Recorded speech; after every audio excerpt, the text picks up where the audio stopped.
Assalamualaikum warahmatullahi wabarakatuh. Di sini saya akan menjelaskan tentang perencanaan dan pengembangan produk yang menggunakan Kanus model Kano. Model ini dikembangkan oleh Profesor Noriaki Kano dari Universitas Tokyo Rika Kano 1985. Model Kano ini mengkategorikan atribut-atribut dari produk atau jasa berdasarkan seberapa baik produk atau jasa mampu memuaskan kebutuhan pelanggan. Ini didasarkan oleh premis sebagai berikut. Kepuasan konsumen dengan fitur produk yang ditawarkan tergantung dari tingkat fungsionalitas yang disediakan. Fitur tersebut dapat dikategorikan ke dalam 4 kategori. Kepuasan konsumen versus fungsionalitas. Semuanya dimulai dari sebuah tujuan, kepuasan konsumen. Kano memberikan usulan dimensi kepuasan konsumen sebagai berikut.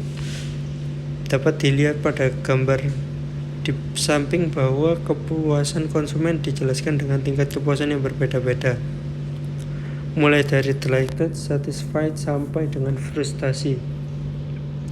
Kepuasan konsumen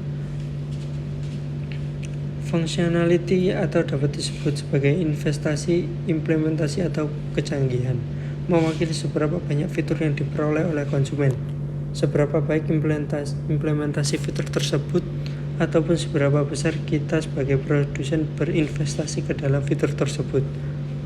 Dimensi fungsional yang diusulkan oleh Kano dapat digambarkan sebagai berikut.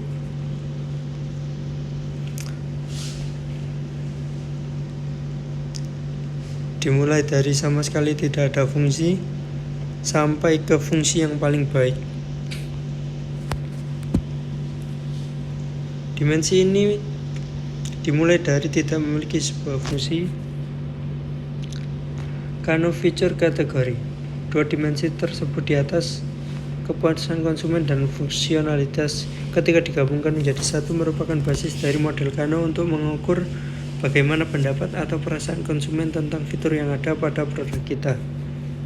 Kano mengklasifikasi fitur yang dimiliki oleh sebuah produk menjadi 4 kategori, berdasarkan dari bagaimana konsumen bereaksi terhadap tingkat fungsionalitas yang disediakan.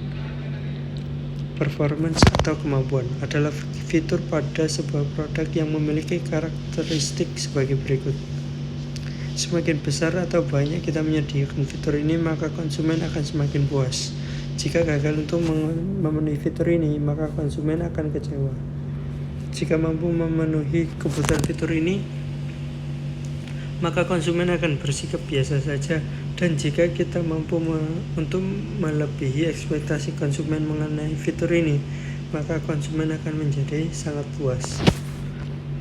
Karena sifat hubungan yang proporsinya antara kepuasan dengan fungsionalitas fitur ini, pada beberapa literatur mengenai model Kano biasanya juga disebut dengan atribut linear atau atribut yang bersifat satu dimensi, one dimensional.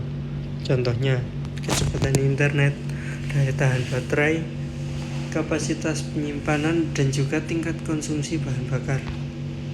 Kemudian must be, seperti namanya, fitur ini harus ada pada sebuah produk. Fitur ini adalah contoh fitur di mana apabila fitur ini disediakan, pelanggan akan biasa saja. Namun, jika tidak tersedia, maka pelanggan akan sangat marah.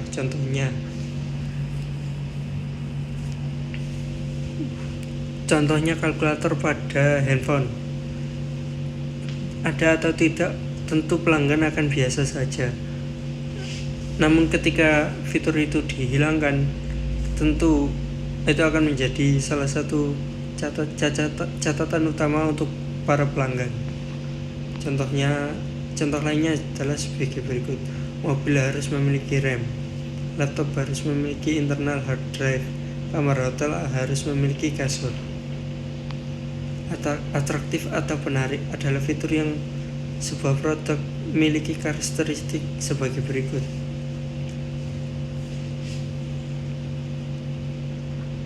Di mana apabila produk ini disediakan, maka konsumen akan sangat puas, dan jika tidak diberikan juga konsumen tidak akan kecewa. Contohnya layar sentuh pada HP pada awal peluncuran iPhone, kemudian pertama kali kemunculan Google Maps.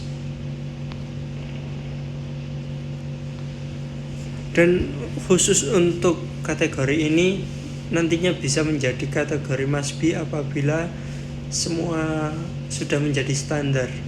Contohnya layar sentuh pada HP zaman sekarang tentunya tidak ada yang membeli lagi kalau tidak layar sentuh ya.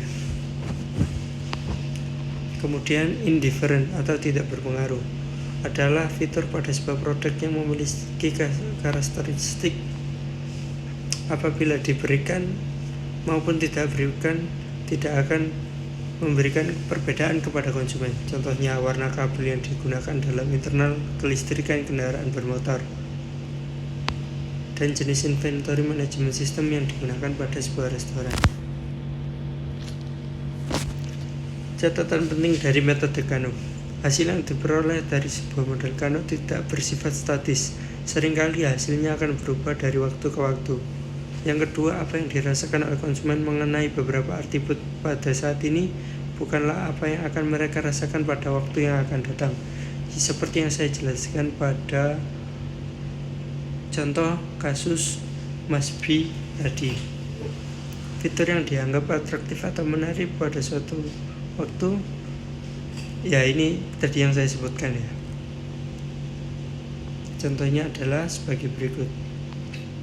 Kuesioner Kano. Untuk mengetahui persepsi konsumen terhadap sebuah atribut, kita menggunakan apa yang disebut dengan kuesioner Kano. Kuesioner Kano selalu terdiri dari pertanyaan berpasangan, pertanyaan fungsional, dan pertanyaan disfungsional. Contoh jawaban dari pertanyaan-pertanyaan tersebut seperti I like it, I expect it, I'm natural, I can tolerate, dan I dislike it. Berikut adalah contoh dari perhitungan pertanyaan-pertanyaan yang dilontarkan dengan model Kano. Berikut adalah tabel evaluasi dari model Kano.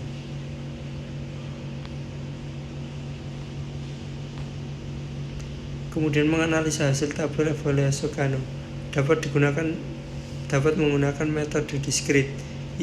Metode ini adalah cara yang paling mudah dan cara yang paling tepat. Cara yang paling cepat.